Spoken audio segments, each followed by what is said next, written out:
Can we just all spare a thought for those single galleys that are currently in the online dating trenches? For context, I re-downloaded Bumble because I don't leave the house, and how else am I gonna meet a man?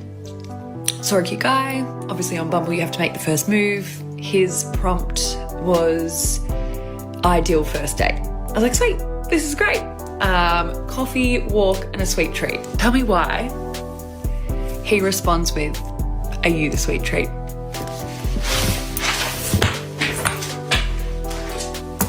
Get me out of here. That you normally wouldn't go for because you're like, oh, well, he's like really nice and he has all these qualities and like whatever. He's still probably gonna f you over or like be a fucking dumbass, so you may as well go for a hot dumbass. Lie to men right from the beginning. It's really hard to like circle back and then like switch things up. Be consistent, okay? First thing I do when I meet a man is just start lying. Welcome to the Readiness Tribe. Let's get started on today's video. Mama, there goes that man. What do you mean you don't have a boyfriend? You're so pretty. What do you mean you have 0 men in your phone? What do you mean you've gone 8 months without... What do you mean? That makes no sense. Yeah, well, combine pretty with intelligent, strong, successful, slaying at life, you've got a very terrifying woman on your hands. A very not easy woman on your hands, right? Men don't like that. Men do not like me. Men are very, very terrified of me. And the men who do like me, the ones that are attracted to me, are unavailable and uggo weirdos. She's furious people ask why she's single because she's so pretty. But looks open the door. They don't guarantee the outcome. If the only men you want are above your lane, the problem isn't the question, it's the expectations. I saw a post that said that men are dating more for peace over beauty now, and if that doesn't tell you how dense and how black and white these men think, is that they're correlating more a beautiful, attractive woman to be more difficult and more demanding.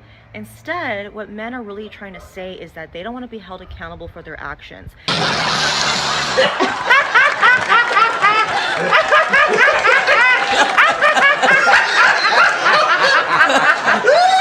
Men aren't downgrading, they're upgrading their lives.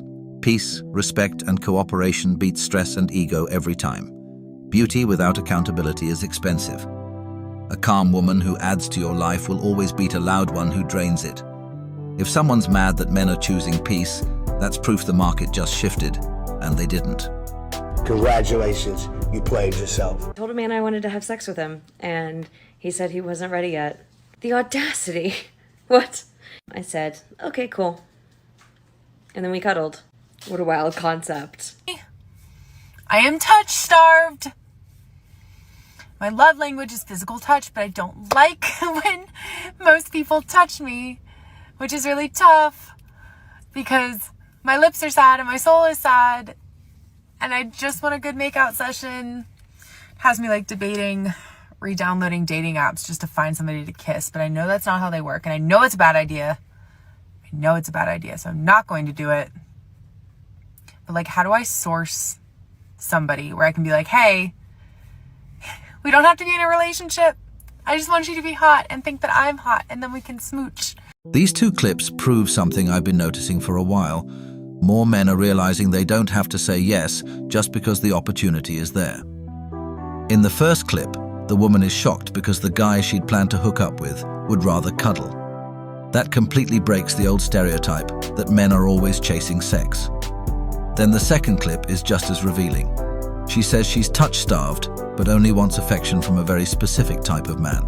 That tells me loneliness isn't always the issue. Standards and attraction still matter. As men, I think a lot of us have started asking a different question. What do I actually get out of this?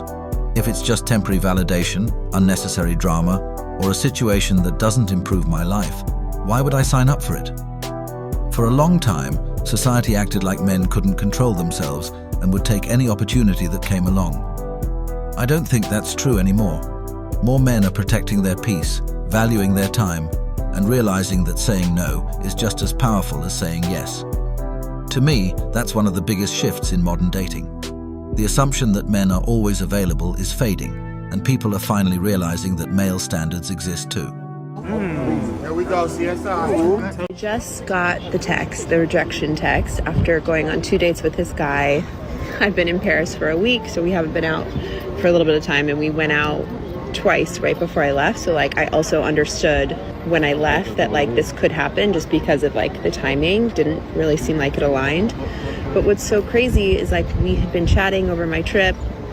He asked me how things were going. I sent him a voice note. He responded literally 6 hours ago saying that he was going to try to call me later. And then out of the blue this afternoon, which is like 9 a.m. New York time, I get a text that was just like, not interested, don't feel the romantic connection, wish you well, I think you're really awesome. Emotional, damn it! Like what? I don't mind a rejection text. Like I'm all for open communication, but like the confusing part of like, how did we get here? She went to Paris, met a guy, went on a few basic dates, and is now completely spiraling because he sent a polite, not interested text.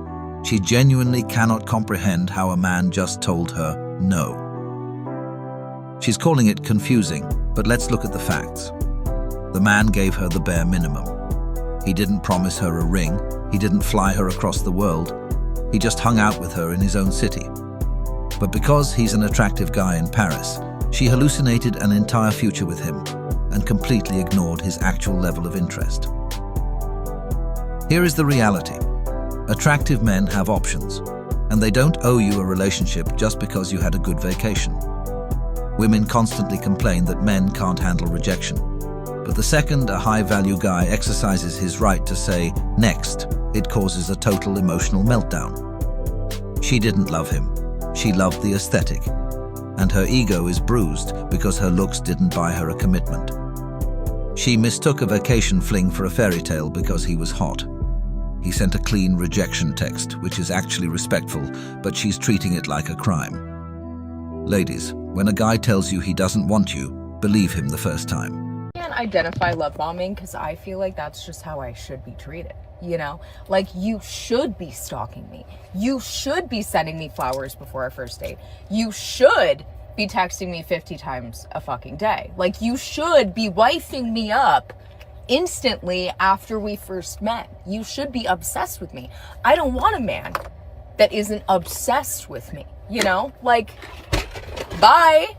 But maybe that is like toxic of me and I should get over that. But for now, no. Zero shade, but why don't men ask women out anymore? Like, the guys that I'm meeting, matching with on Hinge and everything else, they're pen paling me. Like, asking me the most absurd questions that I know they don't care the answer to. But like, why don't you just ask me to hang out and then we'll see if we actually have chemistry and go from there? Why are you asking me what I did today and then not planning a date? Please, a straight man in the comments answer. I'm so frustrated. Like, I don't know what to do. Help. For a long time, the narrative was that men would always do 100% of the chasing, no matter what. But the game changed. Men realized that if a woman expects total obsession but brings zero effort to the conversation, it's a bad investment. When a guy pen pals you, it's usually because he's testing the waters. If he feels like he's pulling all the weight just to get a text back, he's not going to waste his time or money planning a date. The takeaway: chasing isn't dead, but blind chasing is. If you want a man to take you out, you've got to show him you're actually a participant in the relationship, not just a spectator. Match the energy or get used to having a pen pal. This concludes this video. If you made it this far, thank you. If you enjoyed this video, please comment and subscribe. Artie out. Mama, there goes that man.